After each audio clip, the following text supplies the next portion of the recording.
Gracias a Dios se están dando las cosas y como le digo, toda la gloria nos da por ahí. El sistema de juego que está haciendo el Cartaginés está planteando bien, ¿verdad?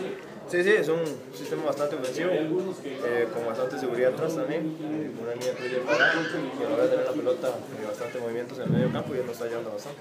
Y la recuperación suya ha sido básica en este equipo.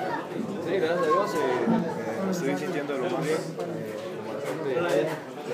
poder seguir al ataque y defender también y bueno, gracias a Dios se dan los resultados que es lo primordial. Néstor, ¿cuánta confianza le da al Cartaginés que ya están subiendo el liderato y lo podrían empezar a consolidar a partir del próximo miércoles contra Punta Arenas? Fundamental, ahí queríamos llegar. Ahora lo que más cuesta es mantener, entonces vamos a tratar de mantenernos. Tenemos la capacidad para seguir ahí arriba, no queremos bajarnos más y bueno, gracias a Dios hoy se dieron las cosas y salimos victoriosos, como le digo, primero que todo, dar la gloria y honra al Señor Jesús, que es el que nos tiene acá. Porque ahora sí, o sea, ¿qué aspectos han cambiado a los partidos anteriores donde se ha visto el Cartaginés inconsistente en la segunda parte?